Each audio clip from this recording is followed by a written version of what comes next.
offensive line with their performance against LSU? I would say, I don't know if I had questions, answers. I thought they would play hard, and I thought they would play physical, and I thought they would work to finish plays, and that. But it was nice to see them play that way. And then coming out of it, I also thought that we would have a ton of things that we needed to get better at, and I'd say both of those things hold true. Do you think they're a group at this point that's playing beyond their age? I mean, last year that was kind of the excuse. Look at all these young guys, but Yeah. is it different now? I don't know. I think this group will be defined week by week, and I think they just got to play, and we got to keep an edge to how we work, and I think our play will define it.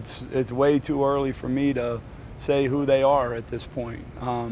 I know when they're at their best, they can do a good job, and they take great pride in that, and I do, and so that's our battle. We need 5 guys playing at their best for us to be successful. So I'm gonna keep trying to get there.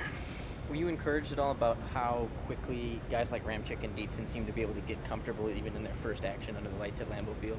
Yeah, you know what? I would say those guys both got better as the game went along, which was good. And I think Graham would tell you in a heartbeat, played a much better second half than he played in the first half. And that's good, you get that. And Dietz, didn't start the game but was in the second series, and him and Michael were switching off. And I would tell you he thought the same thing.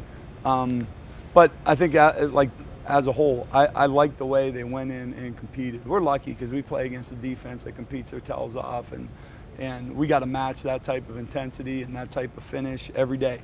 And so I think it helps those guys to grow.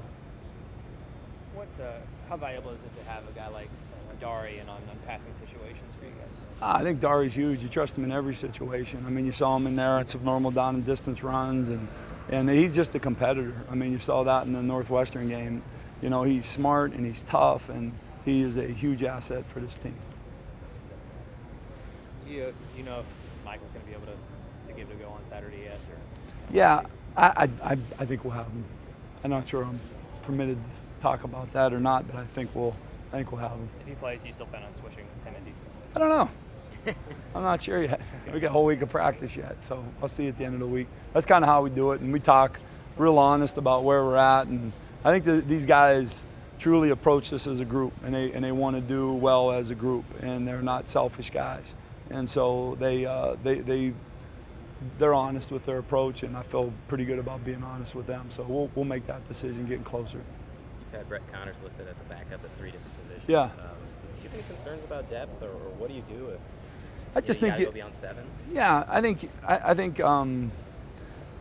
7 is better than 6, and 6 is better than 5, and 8 is better than 7. And I think there's some guys that are close, that are really pushing. I think guys like David Edwards and David Moorman are close, and they're pushing. And we need them to make big steps during these first few games of the season.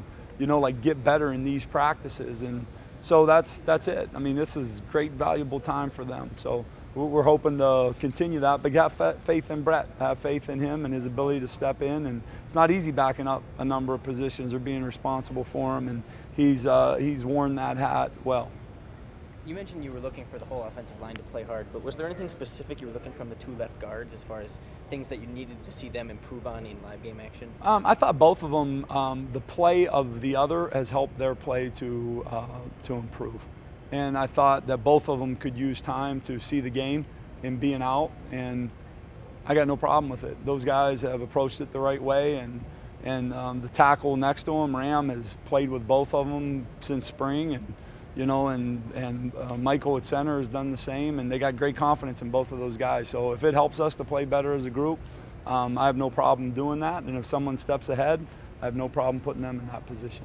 Did it help the guys to be able to sort of not face as many blitzes as you might see from Dave Rand in the past? It seemed like there was only a few times he was sending extra rushers, so was it easier for them to kind of stay at home and know what pass rushers were coming at him most of the time? We got a fair mix of stuff, and I think it helped that, our defense gives us a ton, and you see multiple pressures and multiple fronts, and I think that helps keep them settled down and play with a lot of awareness.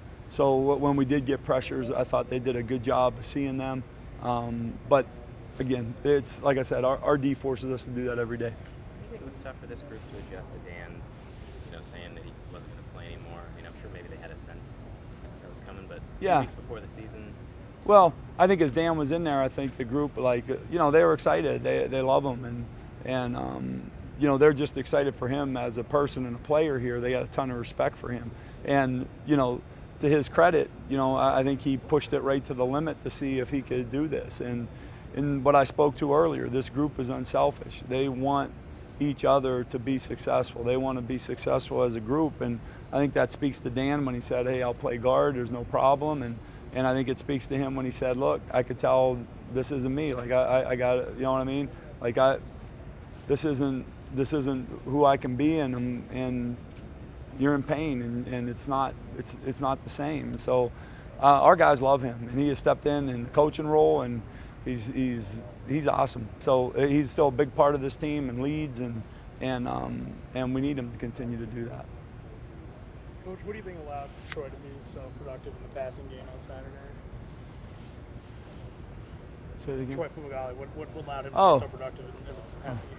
Did he catch any balls? I didn't know if he caught any or not. You know what, Troy? I like the way he competed in the game, and I think opportunities come at different times. There'll be a game this year where he may not catch a ball, and there'll be a game where he might catch 10. And our guys know that. Defense work to take certain things away. And he took advantage of opportunities, which was huge. And he played the game with detail. And that's it. If we can all do that, we're going to be in the right spot.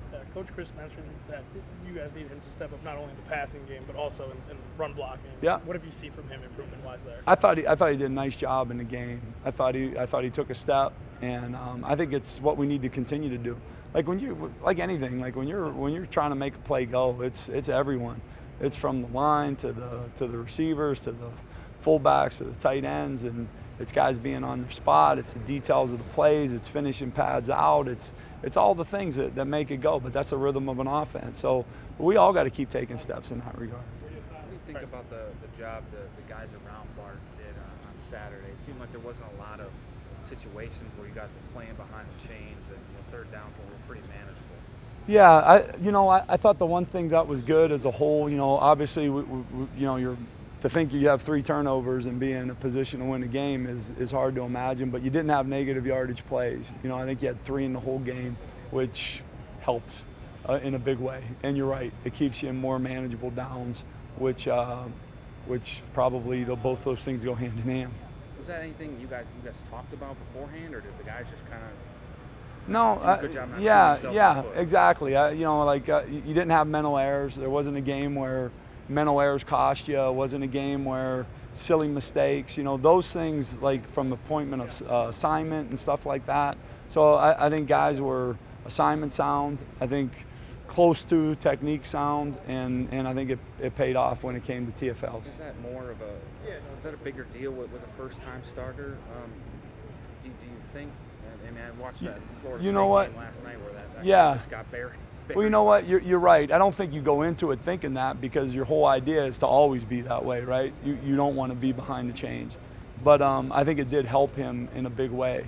You go into a game this week where, I think they might be number 1 in the country in TFLs after week 1. They did a heck of a job. So it's going to be a battle for us to keep that going.